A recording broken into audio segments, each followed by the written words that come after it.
Os segredos do Terceiro Reich. O fantasma do U-513. Uma estrutura fantasmagórica em uma sepultura de areia ao largo da costa sul-americana. Este túmulo em ruínas já foi o orgulho da frota nazista. Uma arma mortífera de guerra que enviou inúmeros marinheiros e navios para o fundo do mar. Era de fato um dos melhores submarinos da Marinha Alemã. Ele tinha 15 torpedos e um canhão no convés. Era uma terrível arma de guerra. No comando, um lendário as de U-boats, respeitado e admirado dos dois lados. Guggenberger era um excelente líder e comandante. Ele pertencia à melhor tradição dos comandantes de submarinos alemães. Mas a maré virou, e a matilha de lobos foi cruelmente caçada. Carga de profundidade! O U-513 desapareceu. Mas o U-995 é um sobrevivente raro. Mais de 600 deles foram lançados para patrulhar o mar. Este é o único que restou. Capturado em 1945, ele agora repousa em uma praia sob um memorial para milhares de marinheiros alemães que não voltaram. É interessante como a lenda dos lobos cinzentos alemães perdura até hoje. Em especial, é curioso como americanos e ingleses parecem ser mais fascinados por submarinos alemães do que com suas próprias façanhas. E acho que isso se deve ao fascínio com o mais fraco, com o inimigo derrotado, com a causa perdida. O marinheiro brasileiro e empresário Wilfred Schurman é um dos fascinados pela lenda. Quando ele soube que um U-boat havia afundado na costa brasileira, decidiu que tinha que encontrá-lo. Uma lenda que desapareceu sob as ondas em 1943. Um lobo solitário, o U-513. Muitas pessoas tinham dúvida. Esquece, Wilfredo, você não vai encontrar nunca. Isso é seu sonho, isso você não vai encontrar. Eu digo, não, nós vamos encontrar sim. Ele voltou no tempo, aos primeiros dias da guerra, quando as chamadas matilhas de lobos dominavam os mares. Submarinos alemães atacavam comboios no Atlântico. Suprimentos vitais necessários para manter a Grã-Bretanha e seus aliados à tona eram enviados para o abismo, junto com milhares de marinheiros. Sem dúvida, no início da guerra, os alemães poderiam ter vencido a Grã-Bretanha usando submarinos. Nem mesmo os mais poderosos navios de guerra na base naval britânica de Scapa Flow estavam seguros quando um lobo cinzento se aproximava. Um jornalista americano descreveu Gunther Breen como seco e arrogante. Ele também era persistente. Disparou 3 torpedos contra o encouraçado Royal Oak. Mas todos os 3 falharam. Sob um grande risco, ele lançou então um novo ataque.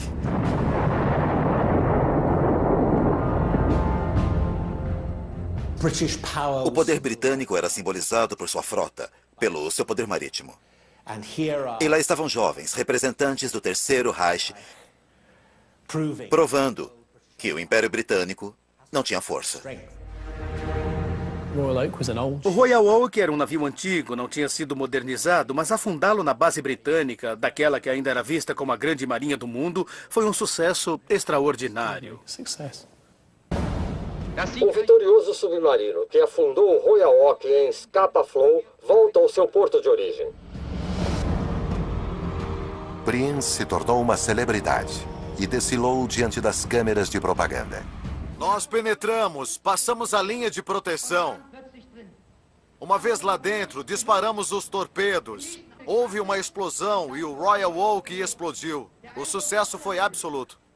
A máquina de propaganda nazista aproveitou ao máximo o sucesso de Prien. Ele foi recebido por Hitler, foi filmado, ganhou a Cruz do Cavaleiro e foi transformado num jovem herói do Terceiro Reich.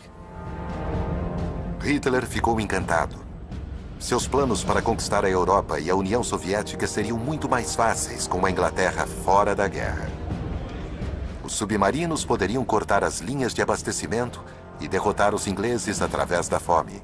Dönitz, o comandante alemão, afirmou que se tivesse submarinos suficientes, poderia afundar 600 mil toneladas de carregamentos marítimos por mês. E isso tiraria a Grã-Bretanha da guerra. O ataque nazista começou com uma frota de 57 submarinos. No total, mais de 1.100 submarinos seriam usados na batalha. Mas além das embarcações, a Marinha Alemã precisava de marinheiros para tripulá-los. Muitos jovens encaravam os submarinos como coisas glamurosas, bem-sucedidas, a vanguarda da Marinha Alemã, quando o resto da frota passava um tempo enorme nos portos. Também devemos lembrar que todos os jovens se consideravam invencíveis. Horst Bredel tinha apenas 17 anos quando se alistou. Eu queria desesperadamente me juntar às unidades de submarinos quando entrei para a Marinha. A seleção era rigorosa. Éramos minuciosamente checados. Tínhamos de provar nosso valor. Recrutas eram recebidos com o lema do almirante Donatz: atacar, abortar, afundar. Era uma elite da qual todos queriam participar. E era um sinal do sucesso da máquina de propaganda alemã. O culto aos ases dos submarinos atraía voluntários para o que acabava sendo uma experiência bastante desagradável, brutal e curta naquela operação. Marinheiros ávidos por aventuras podiam viajar por todo o mundo em uma nova geração de submarinos de longa distância. O U-513 era um deles. O U-513 era uma arma formidável. Era um U-Boat tipo 9C, um submarino de longo alcance projetado para patrulhar mares distantes. Às vezes era chamado de submarino cruzador. Sua autonomia era de cerca de 22 mil quilômetros em vez dos 14 mil de um submarino tipo 7C. Ele tinha 15 torpedos e um canhão de convés. Era uma arma mortífera de guerra.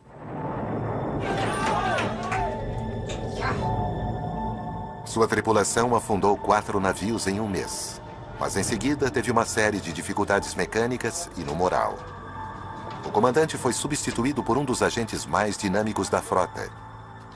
Aos 28 anos, ele já era uma lenda. Guggenberger é um personagem interessante, muitas vezes retratado como um comandante aventureiro. O almirante Donitz o repreendia pelo comprimento do cabelo, mas ele era bem-sucedido, sabia como obter resultados. Em função da reputação, ele lidava com seu submarino de uma forma muito agressiva. Ele pertencia à melhor tradição dos comandantes de submarinos alemães nesse sentido. Ele já havia enviado pelo menos uma dúzia de navios para o fundo do mar, incluindo uma das principais embarcações da Marinha Real Britânica. O momento de maior destaque de Guggenberger, quando ele realmente se tornou um as dos submarinos, foi quando torpedeou o porta-aviões britânico HMS Ark Royal. Os alemães estavam atrás do Ark Royal desde o início da guerra e disseram várias vezes que o tinham afundado, mas foi Guggenberger quem conseguiu esse feito.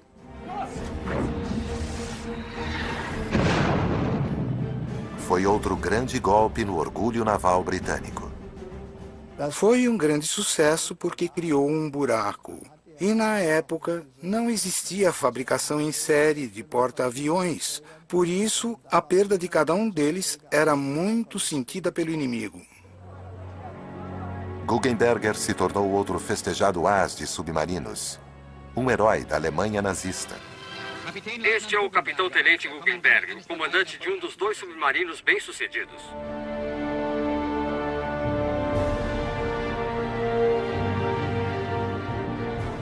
Ele recebeu uma das maiores honras das mãos do próprio Führer: a Cruz de Cavaleiro com folhas de carvalho. Em maio de 1943, ele tinha um novo submarino e uma nova missão. Carregado com torpedos, alimentos suficientes para 16 semanas e uniformes tropicais, o submarino seguiu para perigosas águas exóticas. As consequências letais do ataque japonês a Pearl Harbor em dezembro de 1941 se espalharam muito além do Pacífico. Hitler declarou guerra aos Estados Unidos 3 dias depois. O vasto poderio industrial e militar americano deixou os lobos em estado de alerta.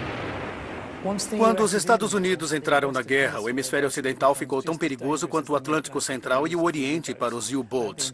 Todo o poderio da Marinha Americana, a Guarda Costeira, além dos aliados, como os brasileiros, se voltou contra os submarinos alemães.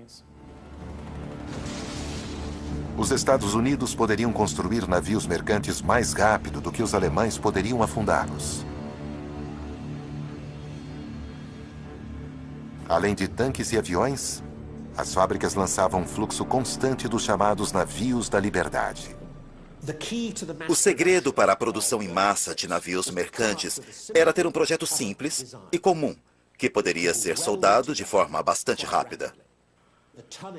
A tonelagem perdida poderia ser substituída, e, na verdade, o tamanho da frota mercante aliada aumentava. Para cada navio afundado pelos alemães, havia 2 ou 3 para tomar seu lugar. Mas o medo dos lobos cinzentos permanecia, e por uma boa razão. Submarinos alemães de longo alcance ainda estavam por toda parte. Em setembro de 1942, o navio de transporte militar Laconia zarpou da cidade do Cabo para Liverpool. Entre os civis a bordo estavam Josephine Pratchett, de 14 anos, e sua família. Naquela época, os submarinos alemães estavam no auge no Atlântico. Havia enormes sucessos para U-boats. O navio estava muito lento, expelindo fumaça negra o tempo todo. E nós sabíamos que tínhamos de atravessar o Atlântico onde todos eles estavam. Infelizmente para o Laconia, o U-156 estava na costa oeste africana. O navio de passageiros Laconia estava armado e operando como um navio de transporte militar, por isso era um alvo totalmente válido. O tenente-comandante Werner Hartenstein aproveitou então a chance para fundar outro navio. Foi horrível. O navio balançou muito. A explosão foi extremamente alta. E então houve uma espécie de perplexidade, sabe? Um silêncio. Antes do impacto do torpedo seguinte. Muitos sobreviventes se debatiam na água, incluindo prisioneiros italianos, aliados do tenente-comandante Werner Hartenstein. Ele percebeu então que havia italianos a bordo, havia prisioneiros a bordo, e sua consciência foi mais forte do que todas as regras de guerra. Com grande risco para si e para seus homens, Hartenstein emergiu e chamou outros submarinos para ajudar. Um periscópio veio em nossa direção. O submarino emergiu. E o capitão foi ao convés e, com um megafone, ele disse em inglês perfeito: "Quero que todas as mulheres e crianças venham a bordo do meu submarino." Pode imaginar o inimigo dizendo isso? Também devemos lembrar que o que o motivou foi o fato de ouvir vozes de prisioneiros de guerra italianos na água, que eram seus aliados. Não sabemos o que ele faria se houvesse somente sobreviventes aliados, mas sem dúvida ele tentou ajudar todos que estavam na água.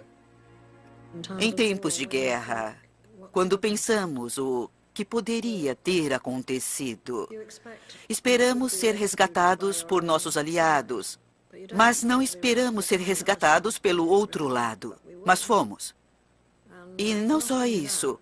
Fomos tratados muito bem. E eu vivi para contar a história.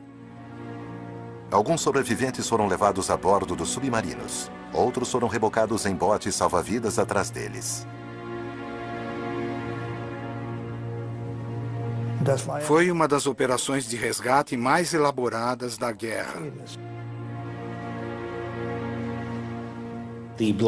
Os botes salva-vidas foram rebocados pelos submarinos e ele tentou salvar o maior número de sobreviventes possível, ficando extremamente vulnerável. Hartenstein fez uma transmissão de rádio aberta em inglês, assegurando que nenhum navio que ajudasse seria atacado. Ele atraiu uma atenção mortífera. Era um submarino inimigo. Se existe uma chance de afundá-lo, tente afundá-lo. Atire primeiro e pergunte depois. É uma decisão cruel, mas eles têm a chance de pegar um submarino na superfície num momento da guerra em que os submarinos são a maior ameaça que os aliados estão enfrentando. Ele disse: "É muito perigoso. Não posso mais mantê-los a bordo." Os sobreviventes foram deixados. Muitos foram resgatados por navios franceses. O U-156 escapou e recebeu uma dura reprimenda do Comando Central. Uma das consequências do incidente foi que Donitz emitiu a Ordem Lacônia, proibindo os submarinistas de ajudar os sobreviventes. Mas, na realidade, isso não fez nenhuma diferença. As condições para os comandantes de submarinos estavam ficando muito difíceis naquele momento e nenhum comandante podia se dar ao luxo de agir daquela forma, independentemente de ter a oportunidade ou não.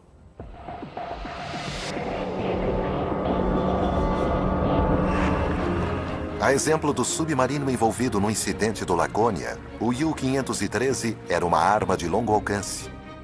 Ele deixou a base francesa de Lorient no dia 18 de maio de 1943. Seu capitão, Friedrich Guggenberger, poderia ter escolhido uma opção mais segura, trabalhando como instrutor. A Marinha Alemã precisava da experiência de alguém como o Guggenberger. Por isso havia uma boa razão para usar pessoas como ele nos treinamentos.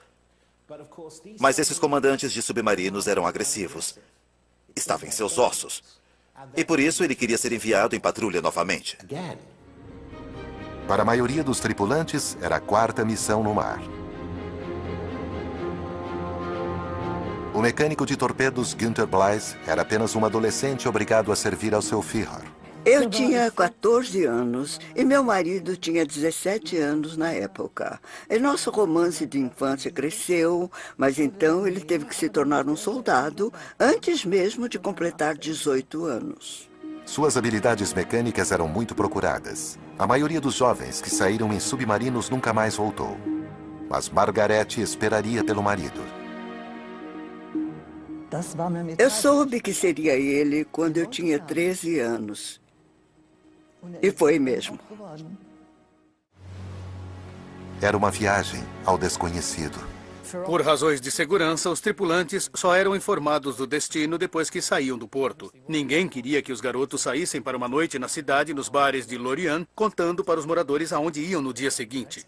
Walter Wittig era operador de rádio em um submarino da mesma classe que o U-513.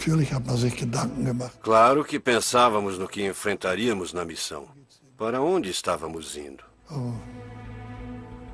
Se alguém disser que não tinha medo, está mentindo. Uma vez no mar, as ordens finalmente chegaram. O U-513 enfrentaria uma longa viagem, muito além da relativa segurança de sua base de origem na costa francesa.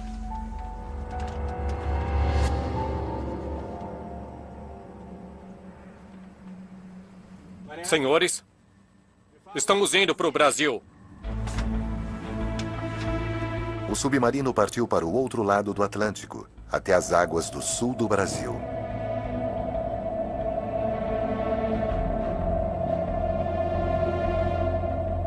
Era um terreno de caça fértil, repleto de cargueiros, levando matérias-primas vitais para o esforço de guerra dos aliados. O Brasil era basicamente a única fonte de borracha em grande escala que restava para os aliados. Os alemães e japoneses tinham conquistado quase todas as outras áreas produtoras de borracha, Indonésia, Malásia e outros lugares. Assim, a borracha brasileira se tornou um recurso vital para o esforço de guerra aliado e os alemães sabiam disso.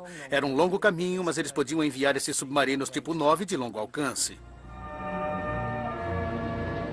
Na longa e tranquila viagem, o comandante tinha que garantir que sua tripulação ficasse em forma. Isso lhes daria a melhor chance possível de voltar para casa, para seus entes queridos. Ele sabia muito bem que não tinha tripulantes perfeitos e os treinou sem parar enquanto cruzavam o Atlântico. Atenção! Fechem a escotilha! Submergir! Vamos! Vamos, vamos, vamos! Submergir! Vamos, vamos! O submarino tipo 9C era muito grande e era conhecido por ser lento na submersão.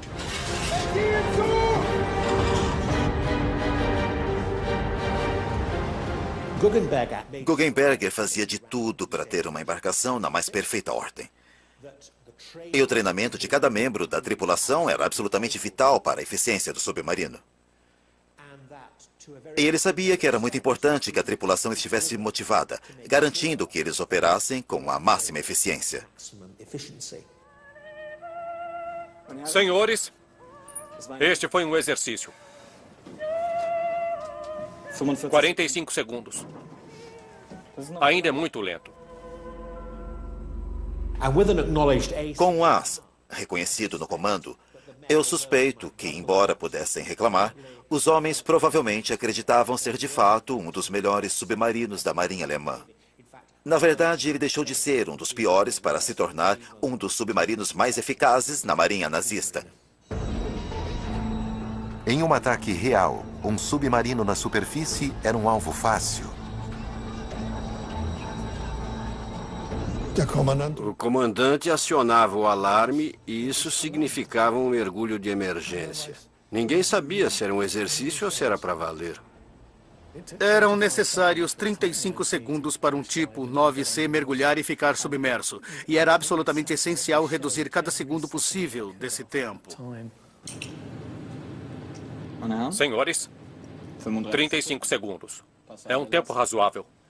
Podemos emergir. Emergir.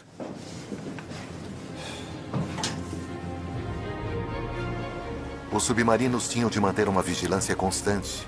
Fumaça no horizonte significava um possível alvo ou um atacante se aproximando. Mas uma longa viagem ao Brasil era basicamente tediosa, quente, mal cheirosa e claustrofóbica. Sempre dizíamos que os engenheiros tinham projetado um barco fantástico com tecnologia fantástica. Mas só depois que terminaram, eles perceberam que ele teria de levar seres humanos. A chance de escapar do aperto acontecia quando o horizonte estava limpo e a água calma. O mar aberto, um alívio bem-vindo de um interior abafado em uma viagem tropical.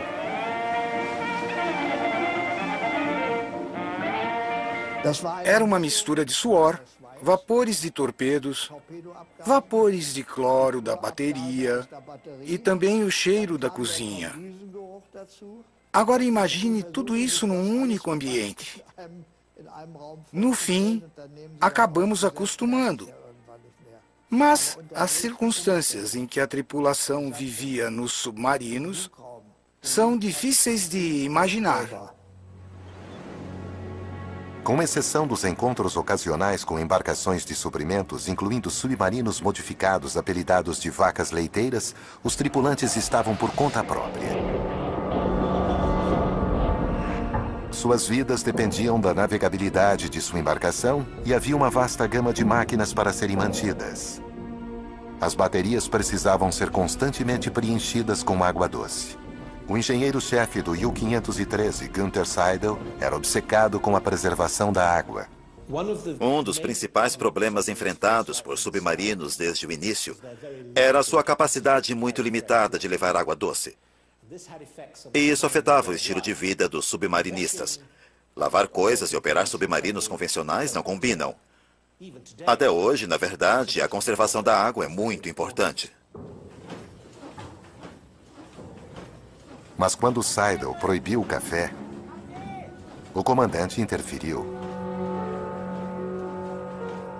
Guggenberger era um excelente comandante e líder de homens, mas também tinha uma capacidade ímpar de captar o humor de seus homens. Com licença. Queria falar comigo? Seidel! Dê café aos homens. Não deve ser tão rigoroso assim, está bem? Sim, senhor. Um bom exemplo é a história de seu engenheiro-chefe proibindo café para poupar água. E embora fosse simpático à causa, a água era um recurso vital, mas Guggenberger percebeu o clima e disse, não, os homens vão tomar café. E imediatamente os trouxe para o seu lado.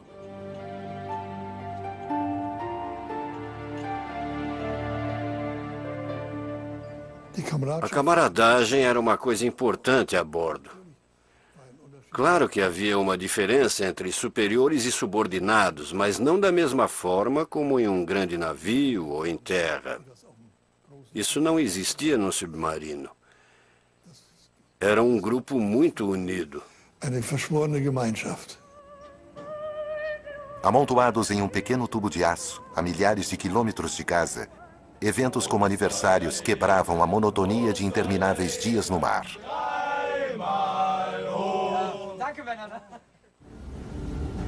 Depois de 2 meses no mar, Fumaça a este bordo! o vigia avistou um alvo no dia 21 de junho. Fechem a escotilha! Afundar um navio inimigo com um torpedo disparado de um submarino é um negócio muito complicado. Preparar o torpedo. É um jogo de matemática científica. Imediato. Anote as coordenadas. O comandante tem de olhar para o alvo e tem que calcular onde ele estará quando o torpedo chegar até ele. Novo curso. Então ele observa a velocidade e a direção do alvo. 185 graus. Ele sabe a velocidade e a direção de seu torpedo. E se ele acertar, as trajetórias vão se cruzar. Atenção. Posição 30. Velocidade 9 nós. O que um comandante de submarino não pode fazer é ficar na superfície e olhando através do periscópio. É muito perigoso. Atenção. Inundem o tubo do torpedo. Então, ele precisa fazer os cálculos e disparar o torpedo. Tubo do torpedo 2. Lançar.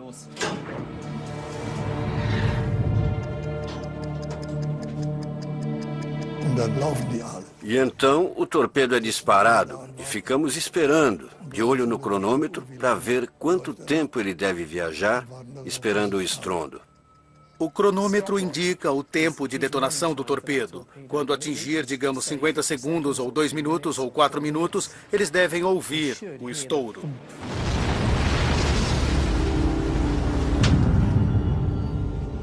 Ótimo! Acertamos!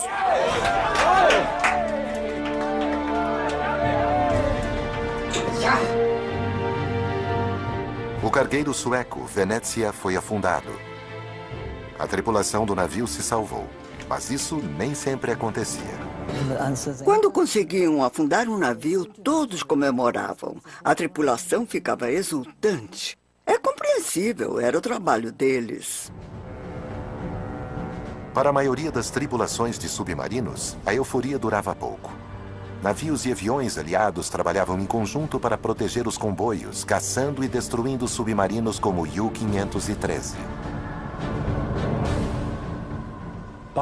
Em 1943, havia um sistema anti-submarinos amadurecido.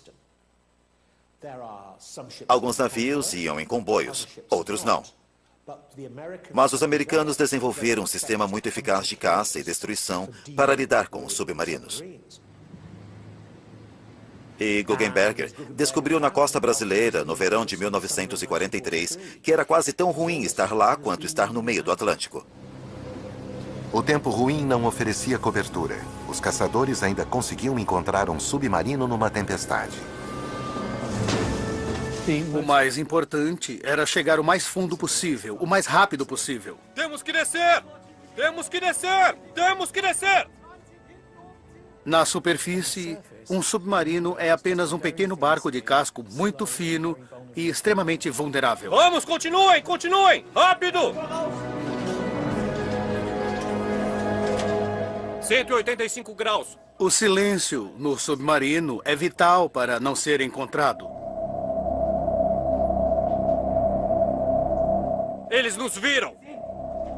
Mergulhar até 50 metros. Atenção! Mergulhar até 50 metros. O ping é o sonar ativo. O sonar passivo é um homem com fones de ouvido, basicamente com os ouvidos na parede de um navio. E eles conseguem ouvir o menor barulho.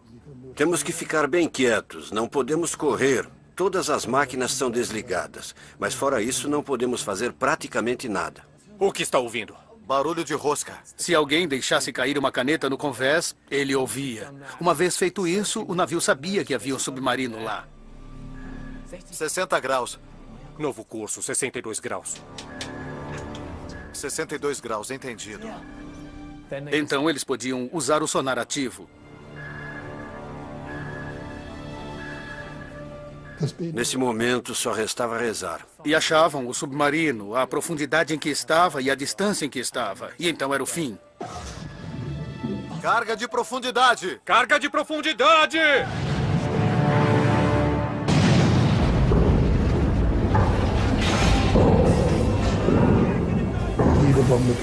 Toda bomba podia atingir. O importante é que as bombas explodissem acima do submarino. Se explodissem abaixo, geralmente era fatal.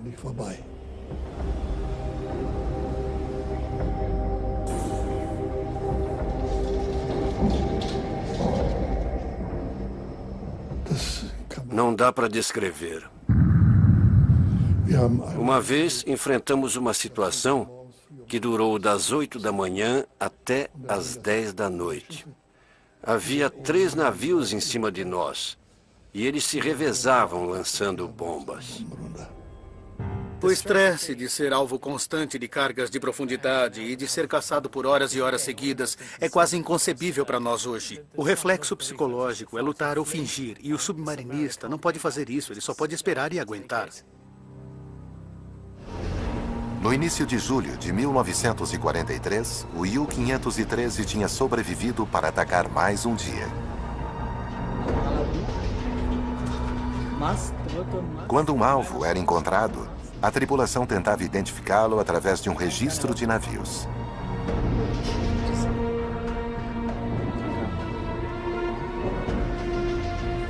Tá 185 graus. O U-513 afundou 5 navios na costa brasileira, incluindo 2 cargueiros Liberty de fabricação americana.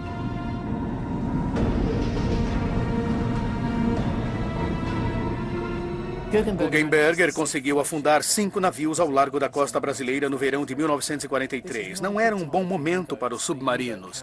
A campanha alemã estava em declínio, a frota de submarinos estava sendo derrotada, e isso mostra a qualidade do comandante, que conseguiu alcançar esse índice de sucesso num período muito difícil para os comandantes de submarinos.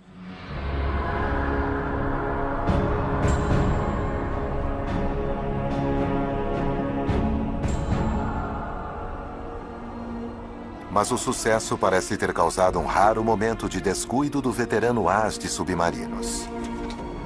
Mande para o comandante em chefe.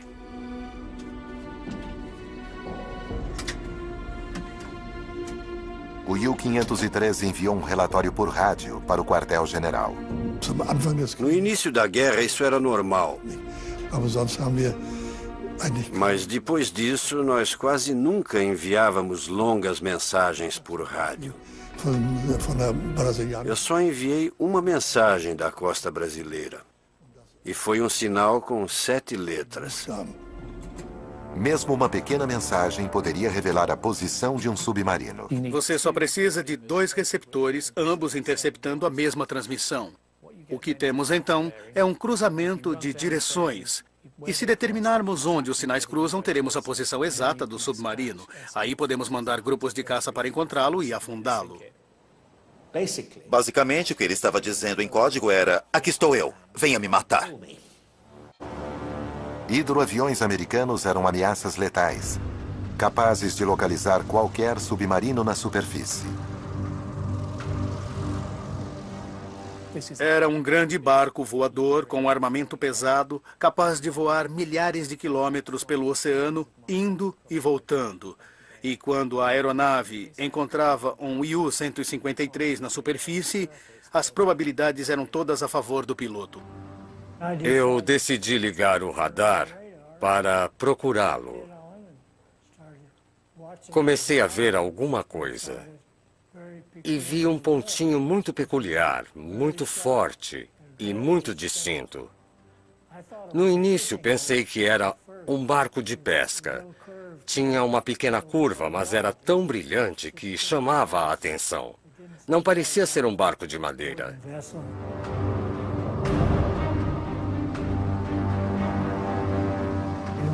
Um dos artilheiros tinha um binóculo e disse: é um submarino. E então Roy seguiu para as nuvens para permanecer oculto.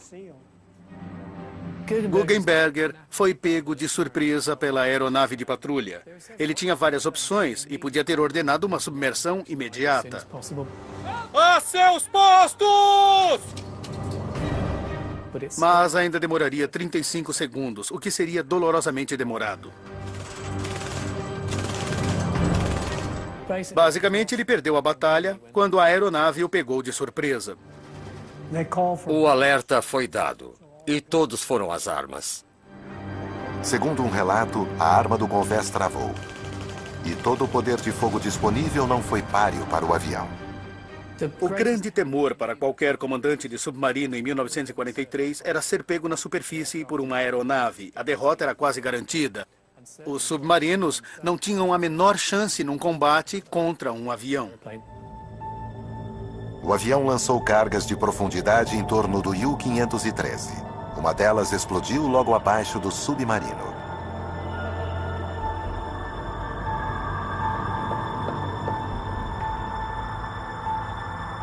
O mecânico de torpedos Günther Pleiss foi um dos poucos sortudos. Ele foi salvo por um companheiro.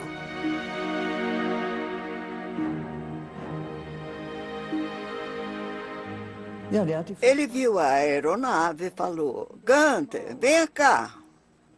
Nunca saberemos se foi intuição. E se isso não tivesse acontecido, ele teria afundado com os outros. Para a maioria dos que estavam a bordo, o submarino tornou-se um túmulo. 66 anos depois, a busca pelo U-513 começou com um ex-aviador americano que desempenhou um papel fundamental no afundamento do submarino. Olá, Sr. Stott. Como vai? Determinado a encontrar os destroços na costa do Brasil, o empresário Wilfredo Schurman foi à procura de pistas.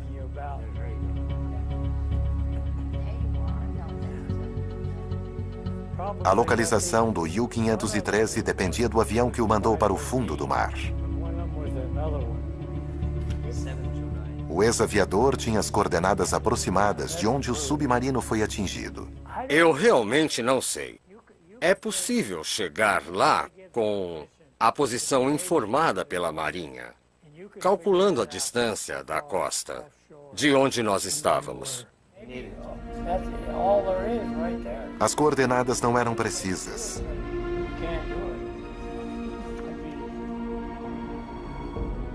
Após voltarem do Texas, a busca para encontrar o U-513 continuou no porto de Florianópolis. Pescadores forneceram novas pistas, os locais de obstáculos misteriosos no fundo do mar que rasgavam as redes. Frio danado, mas estamos muito quente por dentro, viu? Outra viagem intrigante teve início até o local de uma batalha decisiva a 100 quilômetros da costa. A equipe lançou um sonar de varredura lateral, um dispositivo de radar que poderia revelar o submarino perdido. Mas depois de 17 viagens e vários dias de busca, nada foi encontrado.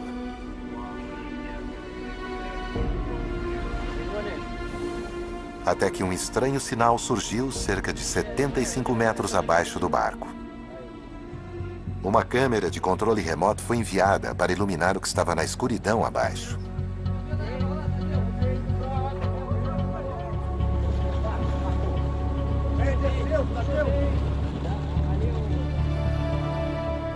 Quase 70 anos depois de seu desaparecimento, o lobo cinzento U-513 foi encontrado.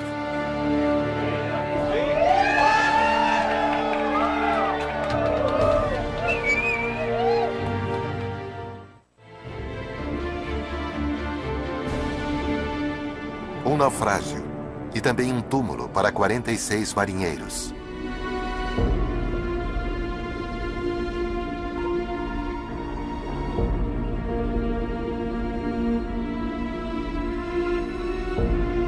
Um casco rasgado, evidência da explosão da carga de profundidade que o enviou para o fundo.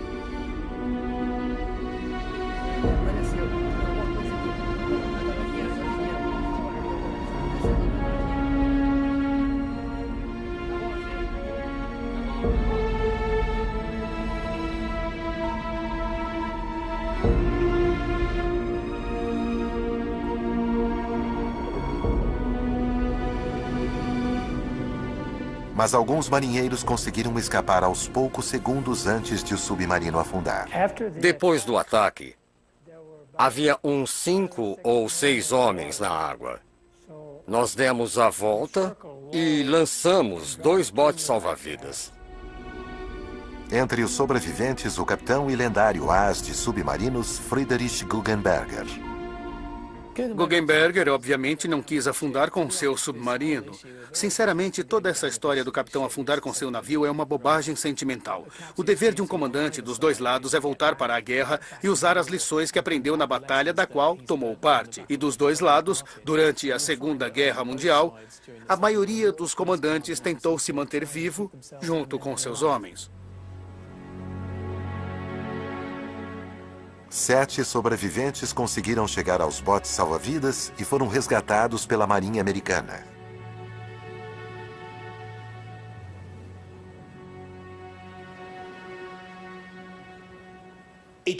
O procedimento operacional era chamar um navio de superfície para ver o que tinha acontecido.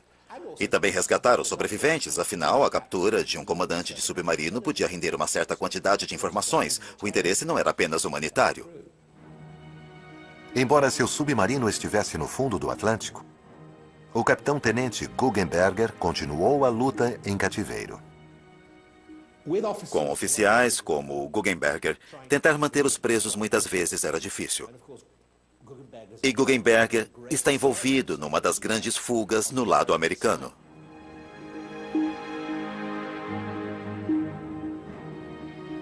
Uma das melhores provas de que o dever de Guggenberger era continuar na guerra é o fato de que, mesmo sendo prisioneiro nos Estados Unidos, ele fugiu da prisão 2 vezes. Na primeira vez, ele foi para o México. Ele não tinha muita chance de chegar à Alemanha, embora o México fosse neutro. Mas ele podia dar um enorme trabalho a seus captores, obrigando-os a enviar soldados, assustando civis, divulgando sua causa. Ele fazia de tudo para continuar na luta, mesmo sendo mantido como prisioneiro dentro dos Estados Unidos. Junto com outros 24 prisioneiros, ele participou de uma grande fuga, cavando um túnel no Natal de 1944. Mas nos Estados Unidos, eles seriam facilmente identificados, falando o inglês com sotaque muito forte, principalmente no estado como Arizona. Eles foram recapturados semanas depois.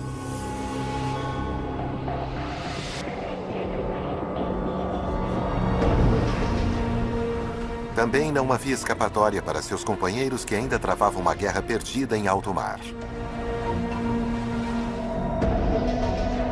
3 em cada 4 U-boats nunca voltaram para casa. Os sobreviventes do U-513 foram libertados em 1946. O mecânico de torpedos Gunther Blythe casou com sua namorada de infância, Margaret, que assegurou que sua emocionante história de luta e sobrevivência fosse registrada para este programa. Quanto ao aclamado comandante Friedrich Guggenberg, suas façanhas e aventuras continuaram por muito tempo depois da guerra. A maioria dos ases de submarino tinha a tendência de viver intensamente e morrer jovem. Guggenberger sobreviveu à guerra e sua carreira continuou. Após a guerra, a Marinha Alemã foi dissolvida. Não havia Marinha Alemã. Assim, esse jovem extremamente inteligente e motivado tornou-se arquiteto. Quando a Alemanha reativou a Marinha em 1950, ele se realistou, tornou-se um almirante sênior com um alto cargo na OTAN e se aposentou com os aplausos e honras não só de seu país, mas também de seus antigos inimigos. E ele teve uma morte estranha e misteriosa. Já idoso, em casa, ele saiu para caminhar e nunca mais voltou. Seu corpo foi encontrado somente 2 anos depois na floresta. Tudo isso faz parte da história intrigante que levou outro marinheiro a encontrar o último submarino comandado por Guggenberger, os destroços há muito tempo perdidos do U-513. Mas é uma sensação incrível, né, de saber que a gente encontrou um submarino e que eu não imaginava jamais. E assim eu estou muito contente de fazer parte dessa história. É uma história de bravura, desespero e sacrifício dos dois lados.